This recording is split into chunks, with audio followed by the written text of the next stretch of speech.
You are now tuning in to the Roughnecks podcast with your host, Cole Nixon. Much love. What's up, everybody, and welcome back to another episode of the Roughnecks podcast. It has been almost a month since the Roughnecks volleyball tournament, but I wanted to say thank you to everyone who came out, and thank you to Low Gap for playing during the event. It was an awesome time, and I can't wait for round 2 next year. Don't forget, there are pictures on the Roughnecks Facebook from the event if you want to go check those out. If you played, or even if you didn't play, there's pictures of the people that just came to watch as well. And I also wanted to remind you guys that we just recently dropped some new merch, and buying and wearing merch is the best way to support the podcast. So head over to roughneckspodcast.com and grab yourself some new merch. But joining me today is something that is a little different for me. I'm a big sports guy, but not as big into baseball. It's been a while since I've been in the baseball world, but it's not out of my realm of things that I know. But without further ado, Adam, welcome to the Roughnecks podcast. Hi, well, thanks for having me. Yeah. I got in contact with you and read over the email and everything and was like, this is definitely, I played baseball when I was younger, but then went on to stick with football and basketball and just spent the spring season and stuff, working on those sports. One of the sports that I wish I would have stuck more with, honestly. I always kind of regret a little bit not sticking with baseball longer. I always enjoyed baseball, but just before we dive into that stuff real quick, I want to kind of allow you to give a background on who you are and kind of what you do. So tell the Roughnecks listeners who you are. Yeah, so my name's Adam Battersby, and I work for part owner of Probatter Sports. And Probatter Sports, we make video pitching machines for baseball, softball, and cricket. And basically what that is we put a video screen in front of a pitching machine that shows a real live image of a right-hand or left-hand pitcher, both at the minor league level and the little league level, winding up before the ball comes out of a hole in the video screen. So it really looks like a real live pitcher is throwing the ball at you. And also some of our machines are controlled by big color touchscreens. So you get 10 different pitches, any speed from 40 to 100 miles an hour, any location. You can do pitch by pitch. You can do repeat a pitch, random sequence. You can record your own sequence. So it's really the closest thing to real live batting that you can get without actually having a pitcher throw the ball to you. So it's a really cool machine.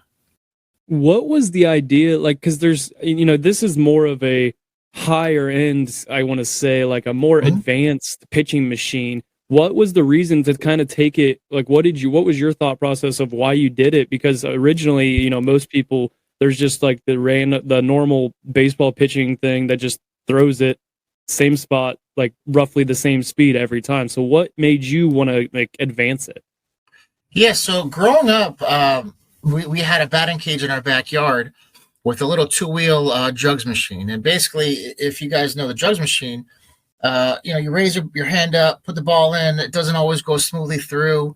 So sometimes it hiccups a little bit, so you can't really time the ball that right. And also, when you change the pitch from a fastball to curveball, you have to adjust the dials, tilt the machine, throw a couple test pitches. At that point, you know what's coming. So you don't learn how to hit the curveball. You learn just where to put your bat and hit the ball. And that was my biggest problem because a fastball I can hit all day. I mean, I had no problem with the fastball like most baseball players. But once you hit the curveballs and sliders and breaking pitches, I mean, that's when it gets tough. And so basically we took that. We took it, one step further. My father, we got an engineer, one of 7 engineers, throughout the years, came up with a fully programmable pitching machine. Then we added the video screen to it, and we are right now, where we are. And it took a long time to come out with, but I think it checks off a lot of boxes of what was needed at the time.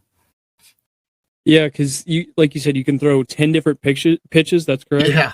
Yeah. What all pitches can you can be thrown with it? Yeah, so it's fastball, changeup. There's 2 kind of curveballs. One's a generic curveball, and one's more of a 12 to 6 curveball. Then you have a slider, a splitter, a cutter, 2-seam fastball, sinker. I think that's it. It's basically every pitch that you can throw besides a knuckleball, because a knuckleball waffles so much that's hard to control. So with our machine, you can pick exactly where you want it, and the knuckleballs, it just kind of goes like crazy. So they're kind of hard to pitch with a pitching machine anyway. Yeah. Yeah. What, I mean, you said it can also go 42 to 100 miles an hour. Yeah. What would you say is your typical, like, what best age group does this fit for? Or do you see kind of a wide range?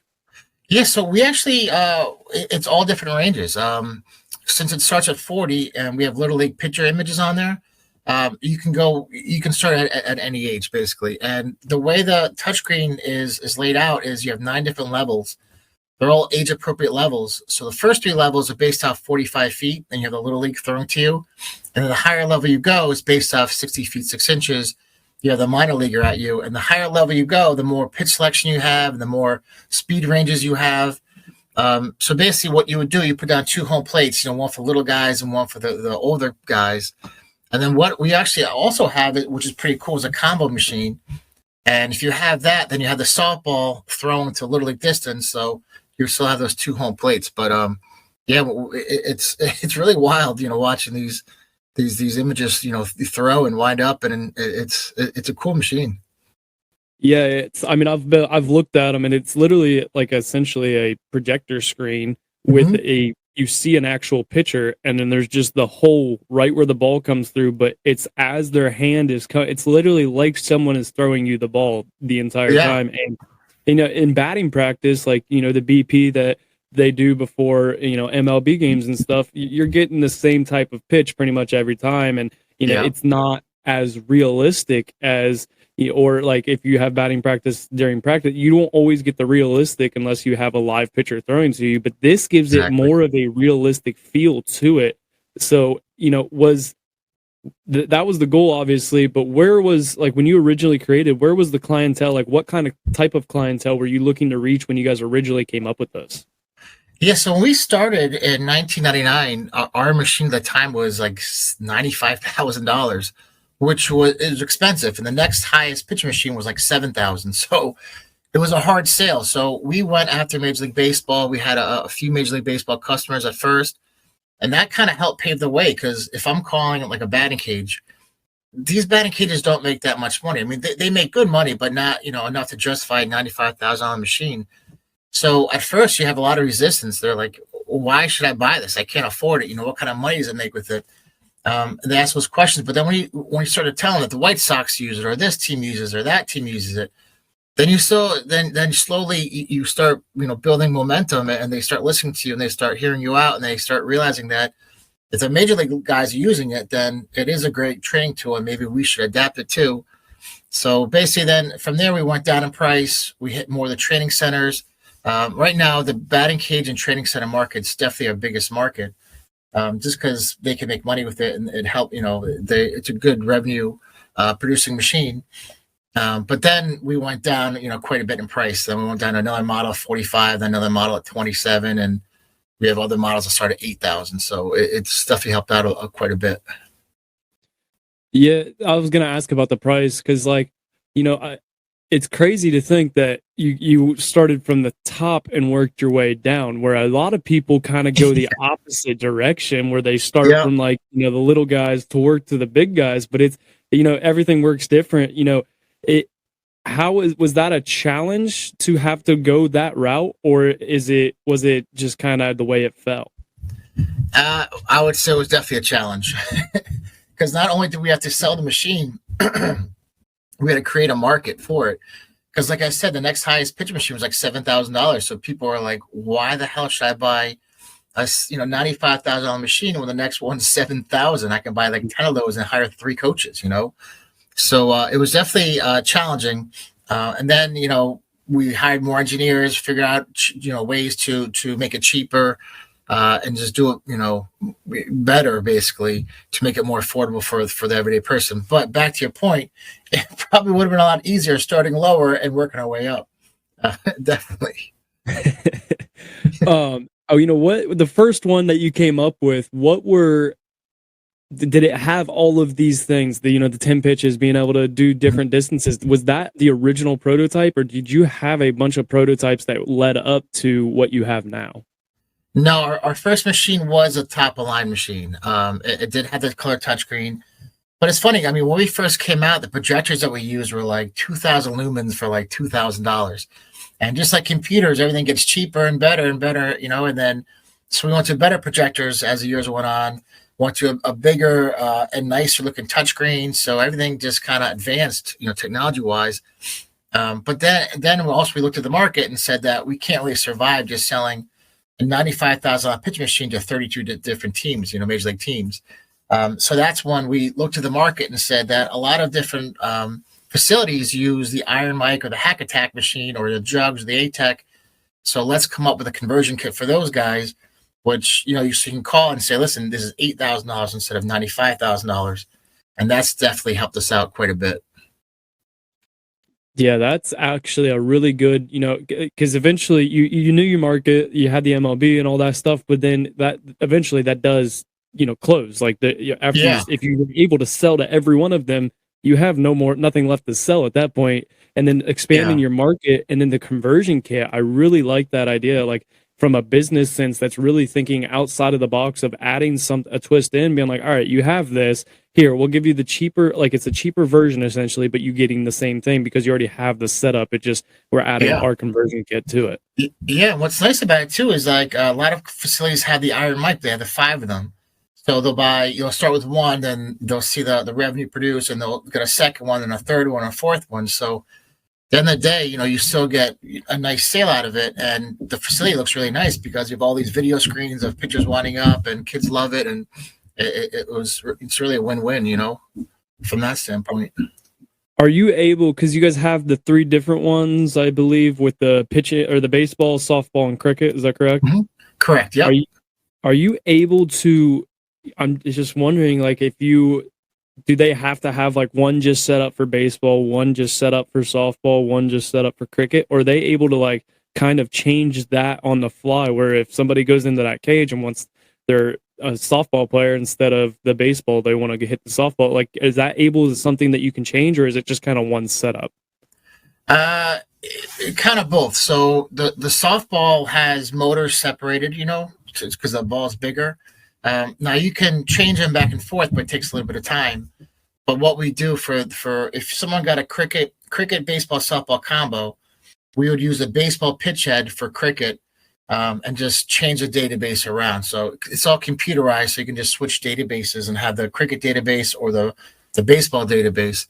And the base of the database is we came up with it with the help of major league coaches, major league players, college coaches, college players, and we sat down with them and created this, you know, spot on database where all the pitch breaks are realistic, the speeds are where they should be, all that stuff. But we can switch them pretty easily.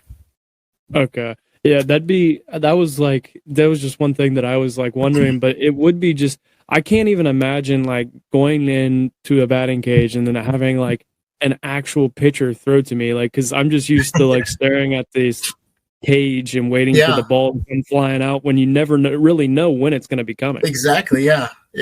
When I grew up, we had it was an old Grand Slam. You watch the ball roll down the tube, and then you think it's coming out, but it's not coming out, and then it finally comes out. And you can't get your timing well, and then, you know, sometimes the ball's high, sometimes the ball's low, sometimes it's in and out, you know, so it's kind of all over the place. And that's what we grew up with. So we said, you know what, this isn't the right way. Let's come up with a video screen so you know when exactly the ball's coming out. And also, there's no wasted pitches with our machine because it's a 3-0 machine. So, you know, the accuracy is exactly where it should be, not like some of the other machines on the market. Is that a lot of the feedback that what is the type of feedback that you're getting from people using the machine? Like, do they really like it, or they, you know, maybe they don't like this, but like, what is the typical type of feedback? Yeah, I would say our feedback is basically what the feedback of any pitch machine is. Well, a little bit better, I would say, but some players love pitch machines, some players don't. And the ones that don't is because it's harder to time them. A lot of those guys like our machine because it's easier to time instead of looking at a light or a ball rolling down or, you know, a coach putting the ball in. Some of the higher end guys, they like it, but they could always get someone to throw the ball to them. So they said, you know, why should we get your machine when we have someone to throw the ball to? But the players that aren't as big of names, they can't get players to throw them year round, so therefore they love our machine.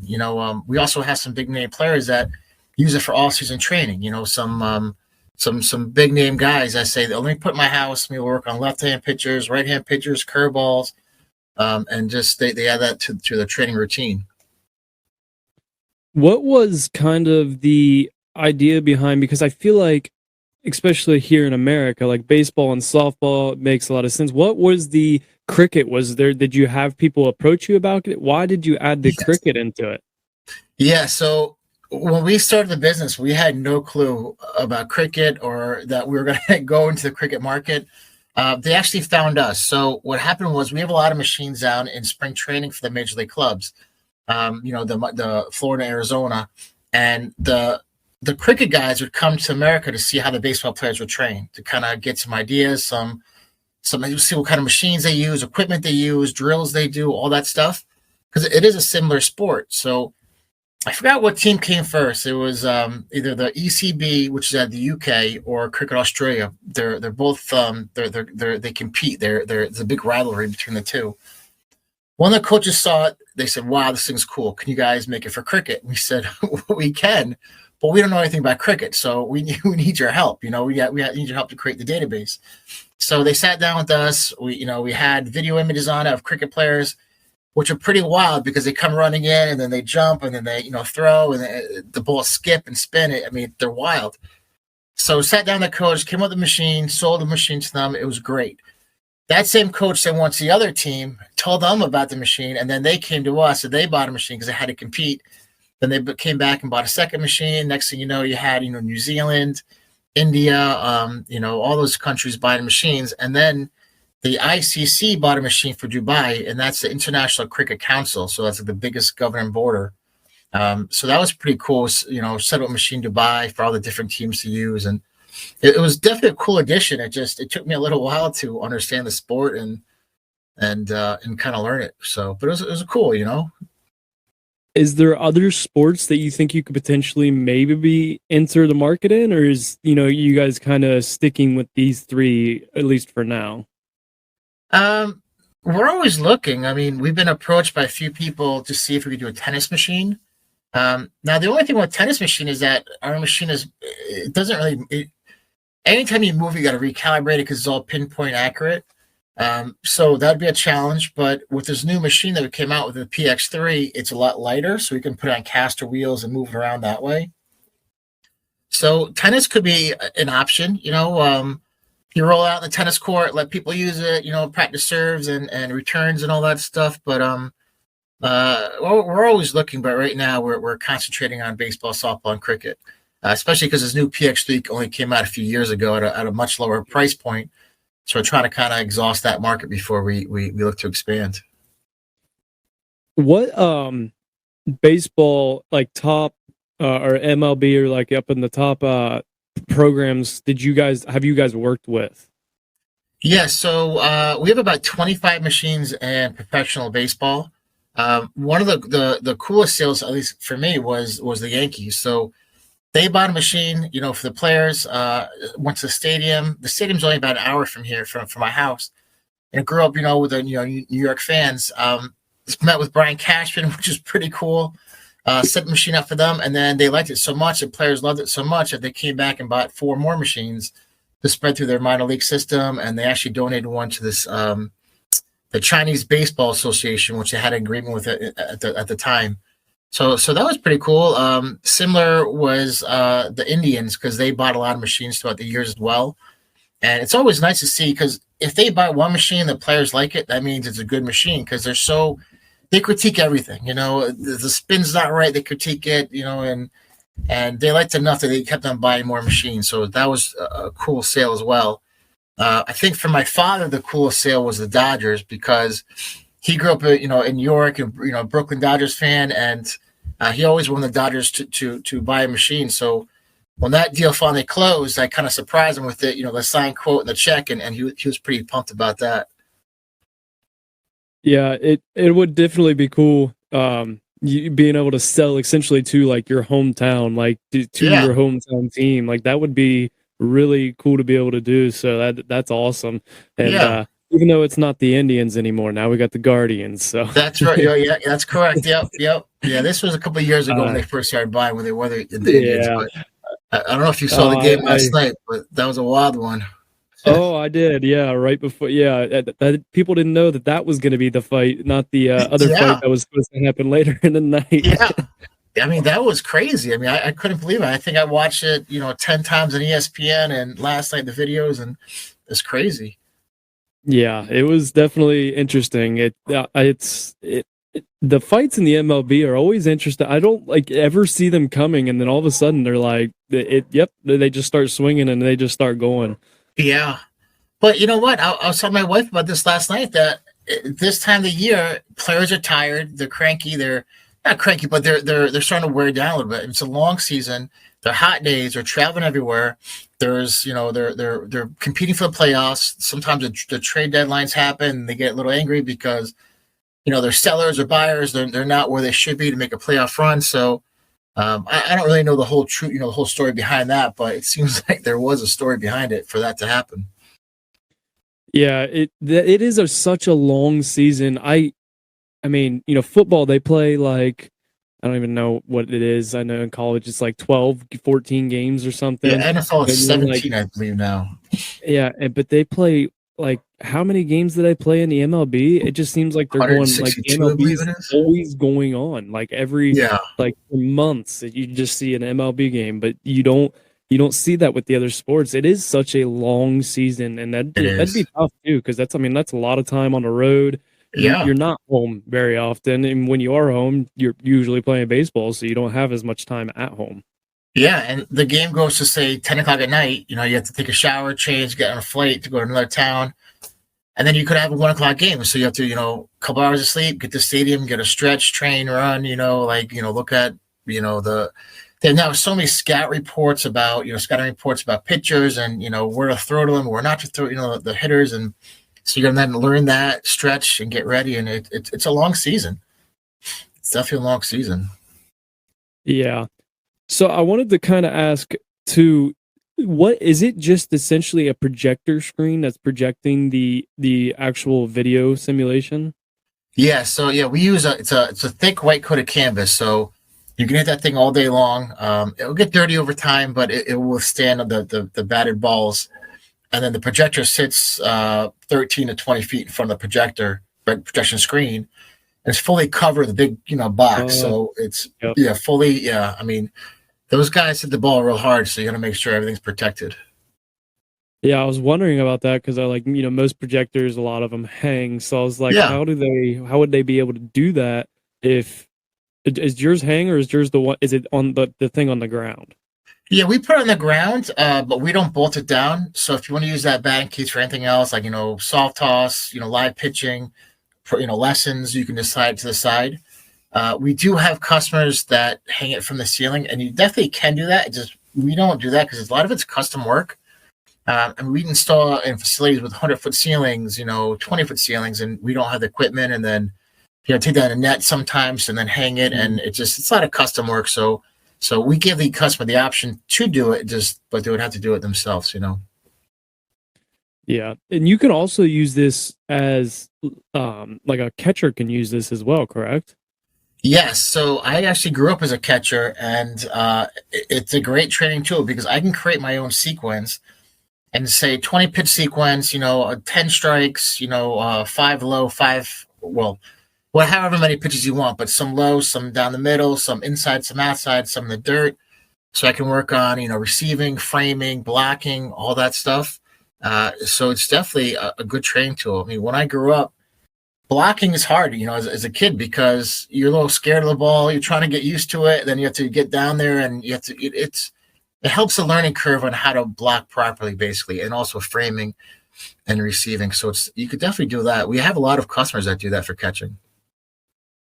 It's cool that if you have a baseball facility or where you train out of, then that serves as a dual purpose. You can use it for batting. You can use it for the catcher as well. Can you use it for any type of anything else, or is it just batting and catching really? No, so we actually have some customers say the pitchers will work with it as well. So instead of them throwing and tiring out their arms, they'll control a touchscreen and try to set up batters and try to say, all right, so if I throw you a 92 fastball up and in, and then break you off a 72 curveball down and out, just for example, like that will set up a batter. So it'll help them think of how to pitch in a real life game without tiring out their arms. I mean, all these pitchers now, I mean, their training sessions are long, and you see the Tommy John surgeries and all that stuff, but they can still mentally, train without tiring their arms out for the games. That's interesting. Yeah. And in addition, we also have a product called the Strikeout Pro, where it has a video image of a right-hand batter, a left-hand batter, and a catcher, and you can pick the strike zones to throw to, and when you throw into it, it records your velocity, your accuracy, all that stuff. And we have images for boys, girls at different levels as well. So it is good for pitchers, especially that machine. The mental side of things, like essentially, because like you are right, like that is one of the big things right now. A lot of people you're seeing a lot of injuries to the pitcher's arms, and I mean, it's been going on for as long as I've been growing up. Like I've always seen it. And just the mental, because like I played football, and that was one of the biggest things is like when you're not in, even when our coach calls the play, and like if you're not in, you should be watching and like imagining what you're supposed to be doing at this point, like with this call. And it was one of those things like that, the mental side of things, because then when you get in a game, you don't have to think like, what kind of pitch should I be throwing right now? Like you already kind of have a rough idea of like, all right, I should probably throw this, or maybe I'll throw this. Like you kind of get that mental side of things taken care of. So that's an interesting take on, being able to do the mental side of things as a pitcher with your machines. Now, obviously that's not always like, that's probably not why people buy it, but if you are the pitcher and your other guys want batting practice, the pitcher can go in there and start pick the pitches instead of the coach doing it, so that way they can kind of get it's a dual aspect right there. Yeah, and also we have if a younger player gets drafted at high school or college, for example, and they don't see all the different pitches in high school, like the splitters and cutters and all that, they can, a lot of times they'll put our machine at like say 20 splitters, down the middle, repeat a pitch, and they'll just stay in the batter's box and watch the splitters and watch the different curves of these pitches. So, before they get in a game, they see a major league splitter, which is absolutely nasty. They can at least prepare and see the different breaks and curves, before, trying to hit them. So it definitely helps with pitch recognition as well. Yeah, I'm looking at the Strikeout Pro on your website, and that's I mean, it literally essentially paints, it's like a video game essentially. Like you're really throwing to a video game. And that's what's cool about our machine too, because not only is it a great training tool, like all of our machines, but they're really cool. I mean, they're fun to hit against. The first time I hit against our machine, it was a lot of fun. I mean, you try to hit an 80-mile curveball, or fastball, then you jump up to 84, and then you keep on challenging yourself, and see how fast you can hit, and the different breaking pitches you can hit, and it's fun. I mean, before you know it, an hour flies by, and not only do you have a great training session, but you have fun doing it. And we actually see a lot of times, kid will come in a batting cage and hit against our machine, and then their parents will come in because they want to try it out too, because it's fun. It's a cool machine. Yeah, that would definitely be me too. I'd be the one where the kids would be hitting. I'd be like, all right, my turn. I want to try this out. Yeah, I would too. That's exactly me as well. Yeah, and it's easy too, because you have both the plates, so you can, even if the kids are hitting, you're able to just go back to the other plate, and you're still being able to hit like a normal, and you're not hitting off the kids essentially. Yeah. I mean, we can go from a little league 50-mile-an-hour fastball to a major league 80-mile-an-hour fastball within 5 seconds. So you can switch back and forth really quickly. Yeah. So how many pitches can you do? Is there like max pitches that you can set up for like a sequence, or just in general? It's unlimited. Yeah. So basically the way it works is whatever pitch you want in the sequence, you just throw it, and then as you're throwing it, it records it. And then hit the record button again, and then you can name it whatever you want. You can name it like Little Johnny 1 or Little Johnny Curveballs, or whatever you want. So when the customer comes back or the player comes back, they don't have to re-record the sequence. They could just go to their saved sequence and just go ahead and hit. And also, the way the sequence works is it doesn't start the same pitch every single time, so you can't memorize it. It'll go through the same order, but it'll start at different locations in that pitch sequence. So you really got to learn how to hit it. And similarly, the way we record our pitcher video images is that if the pitcher's throwing a curveball, his hand is cocked, he's actually throwing a curveball. So that's why, as a batter, you can read the arm angles, arm speeds, spin of the ball, and all that stuff, which helps as well. Yeah, that's what a lot of, I believe a lot of pro players like, because a lot of kids, they're trying to like just watch the ball the entire time and see it hit the bat, which is what you're supposed to do. But also a lot of the MLB, they're watching before the ball's even released. They're looking at how the hand is and that kind of stuff, and that being realistic. So how are you able to kind of get the video simulation part? Like, did you guys have to go out and essentially like record all these, or how did that happen? Yeah, it took a while because, like one pitcher would have to throw 10 different pitches, so I had to throw a curveball at slow, medium, fast speed. So the video is not exactly to what the pitch is speed-wise, but it's within 5-10 miles an hour, so you wouldn't be able to tell. So you have to throw a curveball, a fastball, all the different pitches, and with arm speeds, arm angles, and then from the stretch, from the full windup. So it took a lot of editing. It took a lot of time, in the video booth, but we got it all. We do have to come out with new videos because we got to switch them up a little bit. But that's on our to-do list, I guess I should say. I was gonna say, how often do new videos have to happen, or is it still kind of similar to the original?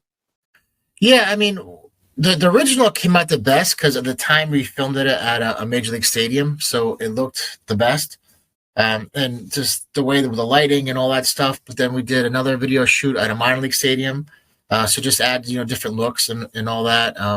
But we have to do another video shoot coming out just to give some different pictures and different looks and keep the customer coming back. Exactly. What does like the pricing look like if anybody is interested in these that is listening? Like what does the pricing look like for these products? Yeah, so if someone has an iron mic, which is basically the entry level machine, if you will, just price wise, the conversion for that is $8,000, and that includes your video screen, the projector cover, all the computers, hardware, software, all that stuff. If you don't have the iron mic's just a tad under $4,000, so it comes to like about $11,500, $12,000. That's if you have nothing. If you have a Hack Attack, which is a very popular pitching machine in the market, has 3 wheels, it's a great machine. The video conversion for that is about $15,000, and that includes video screen, projector, computer, a big barrel feeder. If you don't have the Hack Attack, then we'll add it on because we're a dealer for the iron mic and Hack Attack. And you come out to like 18, 19 around there. And then the top line machine, the PX3, that uses our own 3-wheel pitch machine. And that one is $27,500. And with that, you get the video screen, computer, touchscreen, barrel feeder, balls. You get everything but the net and the turf. And then the Strikeout Pro is about $15,000. And that you get the touchscreen, nice looking touchscreen, video screen, sensors, all that stuff. So if somebody had the like a baseball screen, a softball screen, a cricket screen, are they able to take just the electronics from the like one to the other, or do they have to have all are the electronics all separate and like specific to baseball, specific to softball, specific to cricket? No, it's all actually the same machine. It's just the different databases. Basically the same machine, except for softball has a different injector on it, wider injector and different barrel on it. And the barrel feeder just allows the balls to come through. So there's 2 different size holes, for the balls to exit to go into the machine. But essentially, it's the same exact machine. It's just a different database that we create and put on it. So if I go to the machine, for example, for baseball, have a different baseball pitch selection, and then for cricket, I'll have the different selection of deliveries for cricket. So it's basically all the same, though, just little minor tweaks here and there. How does if like somebody wants to get one of these simulators, how do they go about doing that? Yeah, so easiest way is to go to our website, which is probatter.com. And that has basically videos on it, has pictures on it, has pricing. Um, or you can call our office at 203-874-2500. You could ask for me, Adam Battersby. Or if you just want to send an email to get that stuff, you can send it to sales@probatter.com or info@probatter.com. And both of those come to me. So I can, get you whatever you want, whether it be locations to hit against, to try it out, just to have fun against. It could be just to get some sales videos, whatever you want. I can help you out with those two email addresses. Where are the biggest areas like in the United States that you would say that you sell to, like with the, just being for somebody to be an everyday person to be able to go use it? Like, where's the biggest area where you see the most of them? Yeah, I would say the different baseball states, like that baseball heavy states, like Florida, Texas, California. We do a lot in Georgia too now. Um, the Northeast is pretty popular too, because with the Northeast in Ohio, you have the bad winters, so during certain months you can't, you have to go inside to use a machine. So we do a lot with those states as well. We're at Connecticut, so that's one of the reasons why we started this machine, because it's hard for Connecticut guys to compete against Texas and California and Florida because they can play year round. Whereas the Northeast, you only have a few months to play. I mean, you can play fall ball and all that stuff, but we can't compete against the southern states where they can play year round. That was one of the ideas of why we came up with Probatter. That way you can train inside and kind of compete a little bit, because at the time, I mean, scouts, they came up here, but not as much as they do down south. So, it's hard to get noticed. Yeah, exactly. I mean, that's the same in multiple sports for, especially like football. We saw it all the time. We'd have I played in college and we had all these kids that were from Cali, from Florida, Texas, and all this stuff. And like when they came here as freshmen, and a lot of them have never experienced the cold weather and stuff, and they'd be like, "Wait, we have to go practice? It's 30 degrees." And it's like, yeah. It gets worse. Don't worry, it'll get down below zero. And they're like, "What?" And it's like, you'll see. It'll be all right.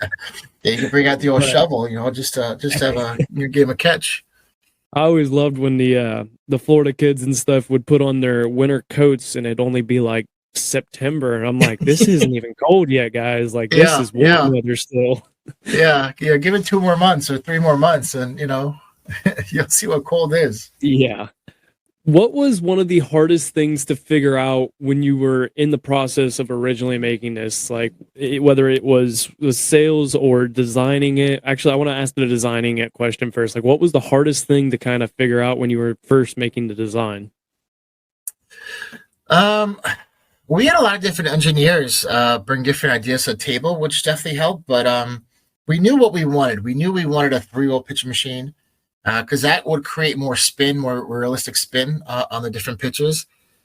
So we knew that, but then I think just incorporating everything together, the video screen, the timing, the injector, the ball feeding mechanism, the all that stuff. I mean, the time technology was great. It's not what it is now. So you have to kind of find the cheapest way of doing it, the best and cheapest way of doing it, because there's tons of ways to do it that are really expensive, but and also durable ways of doing it, because the commercial environment, our customers put on millions of pitches, so you got to make sure it lasts, you got to make sure it withstands a batted ball, you got to withstand all that stuff. I mean, these training centers, they teach players how to hit the ball as hard as they can. Those balls then come back at our machines, so we have to make sure it's durable and protected and all that stuff. But I guess all that was kind of challenging. And then over the years, the cost reduction, that was challenging as well, just because we couldn't survive at $75,000, these machines. Selling to Major League Baseball is great, but it's the hardest market to sell to. They can afford it, but the turnover of coaches, I don't want to say egos, but some egos, and they're saying, why do I need this? I played majors myself. I know hitting. I know all that stuff. I don't need this stuff. I made it with the tee work and soft toss, and I don't need it. So that was challenging. In recent years, COVID was challenging. Both our biggest markets were shut down. We had Major League Baseball kind of shut down, college baseball shut down, gyms and training centers shut down during the busiest time of their year. the time when they make all their money to get through the summer months. So that was challenging. And then getting parts after COVID, that was probably the most challenging I've been through in a long time. I mean, that was pretty tough. COVID definitely put a number on a lot of people, and like it just made parts in general that like no matter what industry I think you were in, you were experiencing a inventory lack thereof per se, because you couldn't get things like all the things that you needed. So that definitely, what was the biggest thing that you would say you learned through COVID? Get different vendors. Some of our vendors, our motor vendor basically said, we're not doing this motor anymore. They took our order, our PO. 3 months later, they said, we're not doing this order anymore. We said, wait, what? We should be having these motors now. They said, we're going to stick to less customized motors. So then we had to find like 3 different vendors that did the same motor so it's in a way good now, because if we want to place a motor order, we have 3 different, vendors to go through. So we can see who's busy, who's not busy, who can get it out quickest. So that was challenging, but definitely getting more vendors that helped. But I mean, just like inventory wise, it was hard because one motor I couldn't get. So when it became available, I had to stock up like 20 motors, and inventory was like $10,000 just in these single motors. But I couldn't get anything else, So it was, but when they came available, you got to just kind of stockpile in a way. But it was just, the whole thing was challenging. But getting different vendors, that was definitely our biggest help, and that's definitely what helped us out now. What would you say that is the next thing? Like, what are the next steps for Probatter? Next steps, I want to hit the high school market harder. When we were at $75,000 and $45,000, we didn't sell a lot to high schools, just because price wise, and also they had a lot of shared facilities that with shared sports in them. Like one of our customers we sold to in Minnesota, they needed the machine on caster wheels because they're in the gymnasium with drop down nets, and at the end of their batting session, they had to roll the machine out for the basketball team to come in. But now we're selling a lot to high schools, and it's a huge market. They're everywhere, and I would like to hit that market harder. Expand more overseas, and maybe look to different sports. Would you say the MLB is like like in the MLB college, is MLB higher in your sales, or is college, like which do you see more of the people getting a use out of? It's about equal. Major League Baseball is definitely harder to sell to. Well, I should say harder. It's hard to get your door into Major League Baseball, without kind of some help, whatever. College baseball is easier to get into, but their budgets are smaller. But these colleges nowadays, I mean, they're spending so much money on these facilities. I mean, I don't know if you saw, but University of Florida, they spent, I think, $90 million on their football facility. It's absolutely gorgeous. I mean, like there's Jordan logos everywhere, and the locker rooms and pools, and they're just spending money on it because there's so much money in sports now, and all these guys, if they get drafted, a lot of the players donate money back. So I get it. It's just kind of getting your foot in the door, to these teams. But it's good to have both. Builds credibility, and it's they're good customers to have. I think at the time a couple of years ago, we had the number 1 D1 team and the number 1 D2 team, that was both pretty cool. Yeah, it's crazy what colleges are spending on. I mean, even D3 colleges are spending a large amount of sum of money on facilities and stuff like that. Like D2, D1, you're seeing it on all levels where they're trying to get the best of the best. Their locker rooms, they want them to look the nicest. Their weight room, they want it to be the best. Like they want everything to be better than their competitors. Yeah. So, and that's a very good, easy well, not easy, but a great selling point for you. Like you want to have the best of the best, like stuff. This is the best, probably, batting simulator that you're going to find. So like, why not add this into the mix? Yeah. It's a great recruiting tool as well. I mean, I think a while back, UConn had it, and UConn said to one of the recruits, this is what you'd be training against, so it helped that guy come in because he knew that they were spending money and getting, great training equipment for their program, because they wanted to be the next step. And UConn did really well. I bet it's probably also really cool to be able to see like if you sell to a team and then like that team does really well the next season Yeah. or something. You're like, I feel like I kind of had a part in that. Yeah. I mean, yeah, like every team that has our machine that win the World Series, you're like, oh, that's our team. It's because of us. I'm sure it's because of everything else too, like coaching and but you like to take a little pride in it, I guess. Oh, I don't blame you. I would be 100% as well. But this kind of is going to move us into some of the final segments of the podcast, and I have a question that I like to ask all of my guests, and it is: if you could go back in time and tell your 16-year-old self one thing, what would it be? Ooh, that's a hard one. I can tell you what I'll tell my 13-year-old self, and that to work a lot harder because I think at that age I was kind of my head up my rear end. But 16, I would say just find something you love. Find something that's going to make you happy. That's going to help you get your head off the bed and and put your work boots on in the morning. And because if you don't like what you're doing, it's hard. I mean, life is hard as you get older, and between responsibilities and kids and just work and all. I mean, it gets really hard. So just find something you like, and that's what will make your life a lot easier. And whatever you pick, just work hard at it. I mean, don't go half-ass at it. Work hard. Yeah, just figure out what you like and go with it. There is the cliche saying of like, do what you love and you never work a day in your life. But Yeah, people are that's like, not oh, necessarily whatever. true though. Yeah, you still have to work, but it makes it way more enjoyable. I mean, how Yes. many people, we all know many people that hate their 9 to 5 or hate Yeah. whatever job they have. And it's like you almost sometimes want to look at them and go, then why are you still doing it? Like, Yeah.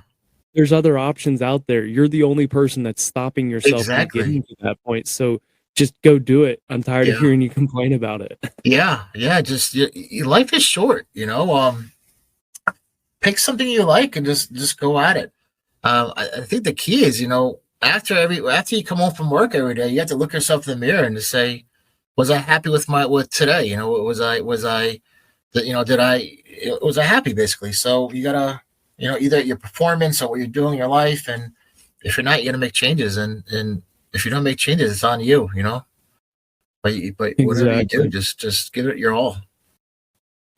And that kind of moves us perfectly into the best segment of the podcast, which is Motivation Monday.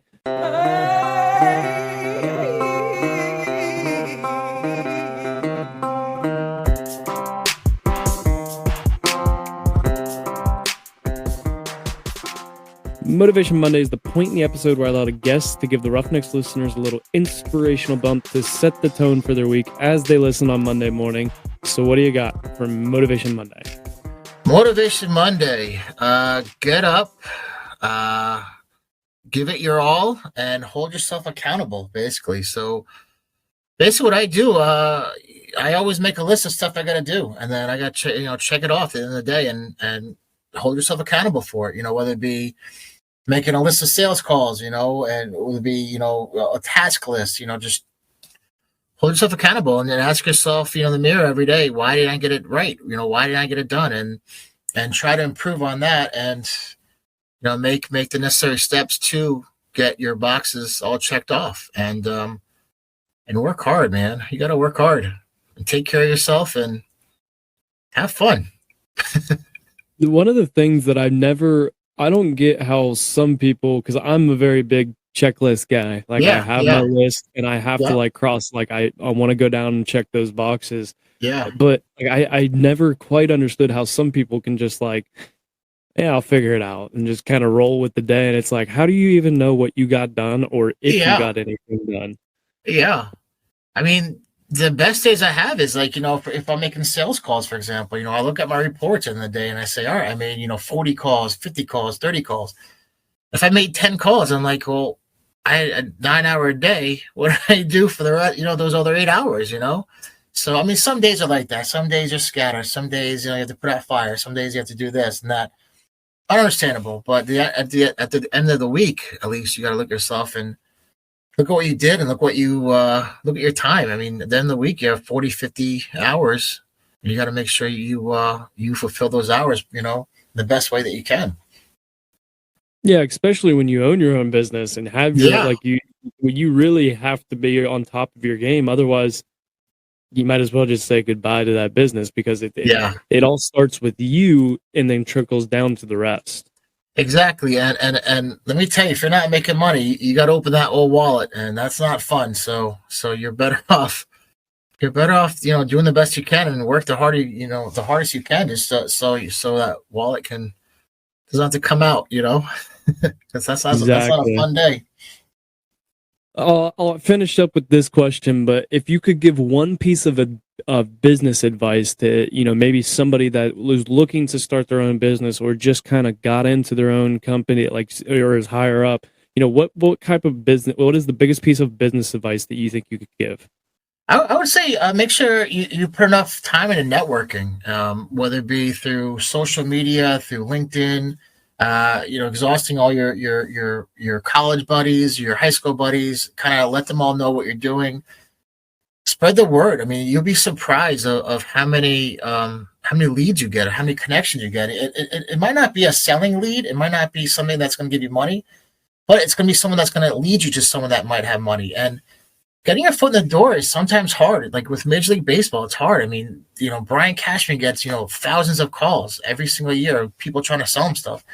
That doesn't work. Like you got to make sure someone that knows him will help you make that sale, or help you get your foot in the door. Whether you make the sale or not is one thing, but I mean, it's a lot of it. A lot of it's networking and who you know, and a lot of it's hard work too. But it's make sure you put time into networking and making sure everyone knows what you're doing and your goals, and see what comes out from there. I mean, get out there and, get involved in different things, whether it be networking groups or chamber of commerce or something like that, just to, get your name out there.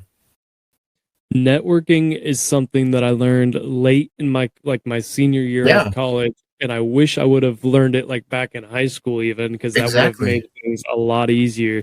But that was one of the things I learned my senior year, and that's where I have a buddy of mine that I know from high school that started a podcast, and he was asking me all at one time. He's like, "How do you get all these guests? Like, how do you get all these other people that you don't know?" And I'm like, I reach out to them. I just message them on social Yeah, media or LinkedIn or whatever it may be. Like, what's the worst that's going to happen? They don't yeah, respond, or they tell you no. Like, okay, you yeah, still reached out. And I was like, and your friends usually, I leaned on my friends hard at the beginning of this podcast as the original guest, and they were like, "Hey, I got a friend that does this," and then that friend "Hey, I got a friend that does this," and it's yeah, like a family tree. It just keeps trickling out and just gets bigger and bigger.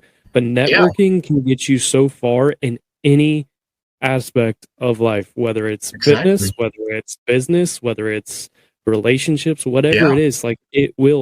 Networking is what will push you to the next level, in my opinion. Yeah, especially because I mean LinkedIn and Facebook now. I mean you'll see mutual friends. So if you're trying to get a hold of someone, hey, so and so, this guy, your LinkedIn, do you have connections, and then maybe you drop his name in the email. You ask first if you can, and you'd be surprised. I mean, all the emails you get daily.